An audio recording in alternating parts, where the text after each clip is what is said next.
Então, por exemplo, se você sai da prova e depende de como que está o teu nível emocional, e você entra no YouTube e você vê alguém criticando o Enem, você vai pegar aquele conhecimento e aquelas informações vão entrar na tua mente e vão influenciar nos teus pensamentos. Então você vai sair falando que a prova estava difícil, que a prova não sei o quê, que a prova tem questões com conteúdos que não teve no ensino médio, aquele blá blá blá que todo ano tem. Todo ano, mas não teve no ensino médio só conteúdo. Teve muito. Todo ano tem, né? Todo ano tem. Então, assim, você entra no YouTube, todo mundo descascando o Enem, todo mundo falando mal do Enem. Então você vai ter uma visão, uma opinião pós-prova ideológica. Você vai ser influenciado a querer falar mal da prova. Você não vai ter uma visão racional da prova. Por quê? Muitas vezes você pega lá a prova de matemática, e esse ano eu fiz essa prova, fazia acho que uns 5 anos que eu não fazia a prova. Eu fiz depois, tá? Eu tinha a prova na semana do Enem, mas depois, acho que na primeira semana de dezembro ali, eu fiz a prova. Peguei a prova e fui lá e fui fazer ela, né? Não fiz todas as questões, mas a maioria das questões eu fiz, né? E assim, eu fiz o Enem há 5 anos atrás, e as mesmas questões que caíram na minha prova no ano que eu fui aprovado, estavam lá na prova. Geometria estava lá, elétrica estava lá, enfim, questões ali de história, estava lá o conteúdo, né? Inclusive eu até fiz uma aula para os meus alunos falando a minha visão, uma visão científica, uma visão racional da prova, tá? Então estava lá os conteúdos, estavam lá, tá? Então assim, é importante você ter esse feedback, essa análise pós-prova. Como é que eu saí da prova?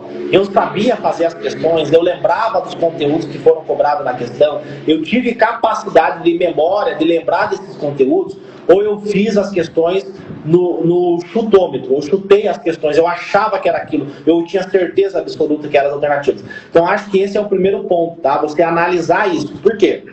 Porque esse método de questões, né, ele é um método muito poderoso, é um método que funciona. Tanto que amanhã eu já vou fazer live com uma aluna minha que foi aprovada em medicina em 60 dias. 60 dias ela foi aprovada em medicina. Então, assim, é um método muito poderoso, é um método que funciona demais.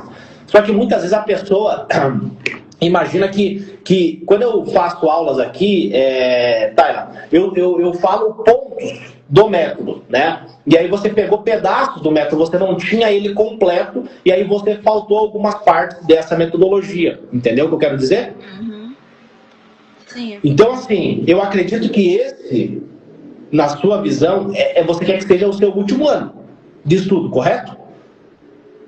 Sim.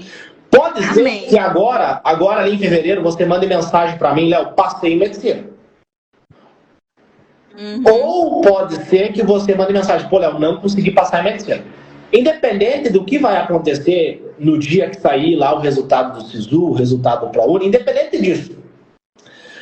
Ou você vai voltar a estudar física, matemática, ou você vai estudar anatomia, fisiologia, bioquímica, histologia dentro da faculdade de medicina. Independente desses dois cenários, você vai precisar de aprendizagem, tá? E você aprende praticando, tá correto, tá?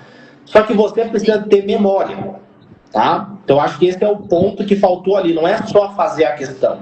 Além de fazer a questão, você tem que memorizar o conteúdo. Porque imagina comigo que não importa se é uma prova repetida, porque agora eu imagino que você vai repetir a maioria das provas. Sim. Então, assim, não importa se é uma prova repetida. Por quê? Porque você vai fazer a questão vai ter pegadinhas, a questão vai ter tópicos que você pode prever o conteúdo daquela questão. Vou dar um exemplo. Teve uma questão que eu fiz com uma aluna que falava sobre sangue, né? E aí eu falei para ela das células que são que compõem o sangue, né? Os glóbulos brancos, né? Que são os leucócitos, os linfócitos, né? Enfim, que são as células que vão ser estimuladas no nosso organismo quando a gente tiver alguma infecção, tá? São vários tipos de células, mas eu não vou entrar no mérito aqui, tá? São como se fossem os soldados do nosso corpo, tá bom? Faz sentido para ti? Então, veja bem, era uma questão que falava sobre sangue. Mas o sangue tem as células vermelhas, né? Hemoglobina, as hemácias, né? e vai ter os glóbulos brancos, né, que são os leucócitos, e também as plaquetas, que vai fazer uma agregação plaquetária quando você tiver uma hemorragia. Então, veja bem, era uma questão que falava sobre sangue, inclusive era do Enem 2016, se eu não me engano, tá? Faz anos que eu não faço a prova. Mas é uma questão que, a partir dessa questão, Tayla, eu dando a mentoria ali com a aluna. Então, dessa questão, a gente previu várias questões que poderiam cair. Por exemplo, infecções. Pode ter uma infecção bacteriana, pode ter uma infecção viral, né? A gente pode pensar aí no contexto do Covid. Pode ser uma criança que sofreu um acidente, né? Aí pode ser uma questão de física, pode ser uma questão de matemática, que vai pedir ali a questão da contagem de hemácias, né, a questão do oxigênio, enfim, pode ter um monte de questões que envolvam o sangue e que não necessariamente é só biologia, pode ser física, né, pode ser matemática, pode ser uma questão de biologia que cobre bactérias, que cobre vírus, que está envolvendo a questão do sangue, pode ser uma questão que peça vacina que possa cair esse ano. Então, veja bem, Tayla, o que eu quero mostrar aqui para você é que, independente da prova, independente das questões, você tem sempre pensar nessa questão. Eu estou analisando de forma cirúrgica essa questão, eu estou fazendo brainstorm, eu estou alucinando questões que possam cair em relação àquele tema. Tá bom? Então, esse é o ponto. Essa é a reflexão que você tem que fazer, tá? Estudar por meio de questões é fantástico, mas tem que estudar da forma correta, né? E aí, obviamente, que dentro do método Atleta da Mente eu vou te passar lá todo o passo a passo que você precisa, né? Eu precisaria aqui mais ou menos umas 12 horas para te falar só sobre essa parte aí do método Atleta da Mente, tá bom? Então, eu acho que essa é a reflexão que tu tem que fazer nesse pós-prova, tá? Imagina que você está saindo do Pará e você quer chegar em São Paulo.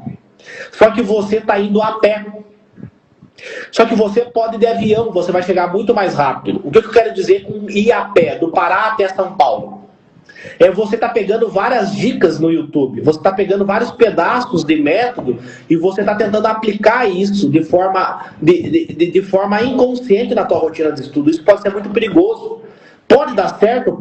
Pode ser que você consiga passar em medicina, mas pode ser que você não consiga. Eu fiz cursinho, eu não consegui, como é que eu posso dizer, me adaptar, né? Porque era uma chuva lá de conteúdo, uma chuva de aulas que a gente tinha que dar conta, não dei conta, eu acabei saindo do cursinho, estudando em casa, sozinha. Esse foi o meu primeiro ano estudando em casa sozinho.